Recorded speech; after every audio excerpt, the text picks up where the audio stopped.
Suite logique du premier chapitre intitulé Nature et culture, nous devons aborder encore le deuxième chapitre intitulé Individu et société. Et toujours dans cet éclairage conceptuel, parce que tout chapitre doit être entamé à travers une élucidation des notions qui sont en jeu. Quand on parle d'individu, on parle de singularité. Quand on parle de société, on parle de groupe. Mais quand nous devons parler par exemple de l'homme, quand on parle d'individu, c'est une vie isolée. À une vie, société, ça renvoie à une vie communautaire, c'est-à-dire une vie en commun. Mais nous avions dit que l'homme ne peut pas vivre en dehors de la société. Pourquoi il ne peut pas vivre en dehors de la société? Parce qu'à la naissance, c'est un prématuré. C'est un être qui n'a pas encore terminé sa maturation et qu'il ne trouvera son actualisation que lorsqu'il est inséré avec ses semblables. Du coup, quand on parle d'individu, on ne peut pas imaginer à un certain moment, on ne peut pas imaginer une vie isolée. Seulement, nous avons parlé en termes d'hypothèse. On parle de l'hypothèse de l'état de nature. Et l'hypothèse de l'état de nature, c'est tout simplement ce qu'on appelle un présupposé. C'est une pure fiction. C'est une pure fiction. C'est un présupposé, c'est un postulat. Donc l'état de nature n'a pas existé, n'est-ce pas? Mais on l'a imaginé pour mieux comprendre comment les hommes ont pu faire ce saut qualitatif en quittant une vie communautaire, une vie isolée à une vie en communauté. Et d'ailleurs, les philosophes qui en ont parlé, on les appelle les philosophes naturalistes. Et on peut en citer par exemple Thomas Hobbes, qui nous parle de l'état de nature. On peut citer Rousseau, on peut citer aussi Pufendorf. Mais tous les deux ont imaginé, ont essayé de réfléchir sur comment les hommes vivaient lorsqu'ils étaient isolés.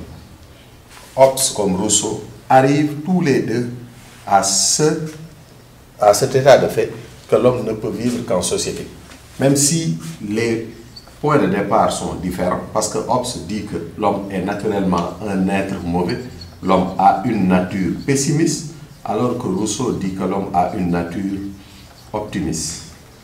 Et que l'état de nature chez Hobbes était un état de guerre perpétuelle de tous contre tous. Pourquoi? Parce qu'il y avait un danger. Et le danger, c'était l'homme lui-même qui constituait un danger pour son prochain. L'homme est un loup pour l'homme.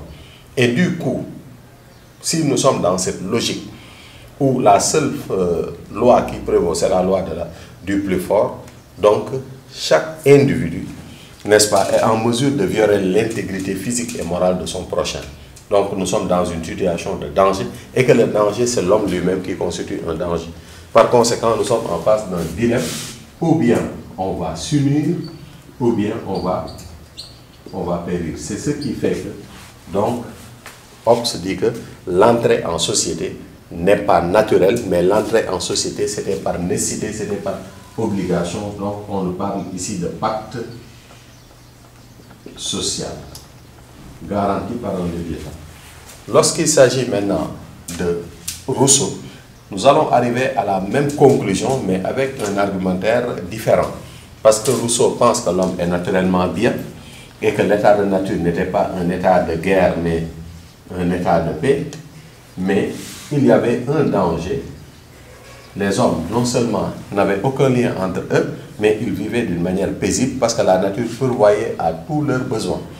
Mais il s'est trouvé que par une funeste hasard, la raréfaction des ressources et des vivres a fait que l'homme est maintenant en face d'un danger. Et le danger, ce n'est pas l'homme, mais le danger, c'est la nature.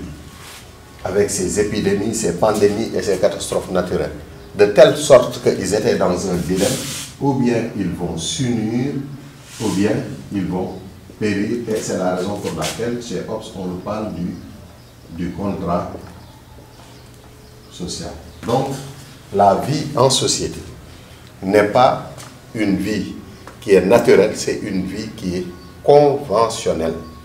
C'est une vie qui est conventionnelle. Donc l'homme, n'est-ce pas, à travers ces philosophes naturalistes, ils ont pu démontrer que l'état de nature, que la notion d'individu, n'est-ce pas, l'homme ne peut pas vivre d'une manière isolée. Il est obligé d'aller dans une société, n'est-ce pas? Donc ça, il faut dire que c'est une hypothèse, que l'état de nature n'a jamais existé, n'existe pas et n'existera jamais, comme le dit Rousseau. Mais c'est une hypothèse de travail, qui nous permet tout simplement de voir l'impact de la société, n'est-ce pas? Donc, si nous avons compris ça, donc la société devient une obligation pour l'homme. Donc la société, elle n'est pas naturelle, mais la société, elle est conventionnelle.